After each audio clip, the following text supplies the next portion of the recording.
नहीं, सभापति बोलने दीजिए सभापति महोदय, अगर आप ऐसे हाथ चलाइएगा हम लोग सब में आ जाएंगे। बिल्कुल है, बिल्कुल है। राजनीति में संख्या का बल बहुत इंपॉर्टेंट है। साफ में बहस चल रहा था उद्योग विभाग पर, और जिसमें उद्योग विभाग के बहस में जिसमें सुनील जी माननीय विधान परिषद के हमारे सदस्य बोलते बोलते उन्होंने विधान परिषद में जो घटना घटी थी स्पीकर और मुख्यमंत्री के बीच में उस विधानसभा में, उसकी चर्चा यहां पर करने लगे।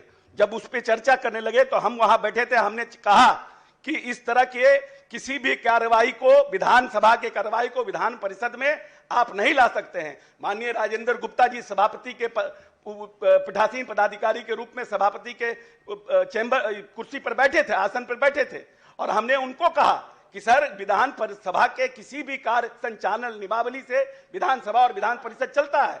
आप उसके नियमावली में देखिए, विधानसभा में जो इश्यू उठाया जाता है उसको बिना परमिशन के आप यहां विधान परिषद में सभापति के नहीं उठा सकते हैं। तो माननीय सभापति ने नियमन दिया कि आपको कोई भी बात प्रोसीडिंग में नहीं आएगी और इसको इससे हटाया जाता है। उसके बाद सुनील जी ने कहा कि नहीं हटाया जा सकता है। एक तो सभापति के आसन को चैलेंज करना, हमने आसन पर नहीं बोला महोदय। मेरी बात आप जवाब दे, आपको मौका मिलेगा, आपको मौका मिलेगा जवाब देने का, जवाब देने का मौका मिलता है। ऐसा है कि इस पूरे विधान परिषद के कार्यक्रम को और इसको पूरी तरह से इसका प्रसारण होता है और रिकॉर्डिंग होता है। इसीलिए कोई बात अगर बैठिए ना भाई, सुनिए ना, बहुत पढ़ा लिखा और बहुत समझदार आदमी है, बैठिए आप बैठने बोलने दीजिए ना सुनील जी। आप इस तरह से नए हाउस चला सकते हैं, आप डिक्टेट नहीं करिए, आप अपनी मेरी बात को रखने दीजिए। बिल्कुल है, बिल्कुल है। राजनीति में संख्या का बल बहुत इंपॉर्टेंट है। और विधान जाइए जाइए, तो आपके गाली सुनने के लिए हम बैठे हैं क्या? आपका गाली सुनने के लिए हम बैठे हैं क्या? आप गाली दीजिएगा, हम बैठे हुए हैं गाली आपकी सुनने के लिए। जाना चाहिए, जाना चाहिए। बिल्कुल, राजनीति में, लोकतंत्र में सत्ता और नंबर बहुत इंपॉर्टेंट है। सभापति महोदय बैठिए बैठिए बैठिए, सुनने दीजिए। हाँ चलिए, अपनी बात को समाप्त कीजिए। अरे बैठाइए ना सभापति महोदय, बैठिए। अरे अनुमति बिना लिए बोले, अनुमति तो लीजिए। इनकी बात नहीं, पढ़ा लिखा आदमी, अनुमति तो लीजिए।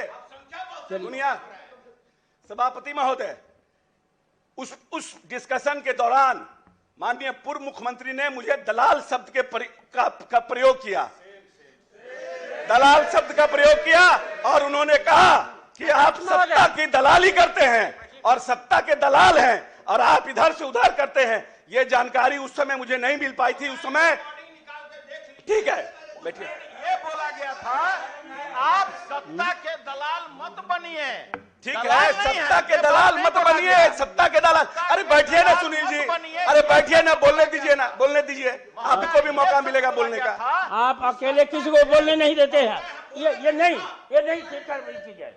बोलने दीजिए, बोलते हैं तो कोई बात समाप्त करने दीजिए। सत्ता के दलाल के शब्द का प्रयोग किया गया, लेकिन हाउस में सभापति महोदय, हाउस में क्योंकि इतना हंगामा हो रहा था उस समय हमने इस शब्द का हमको सुनाई नहीं दिया।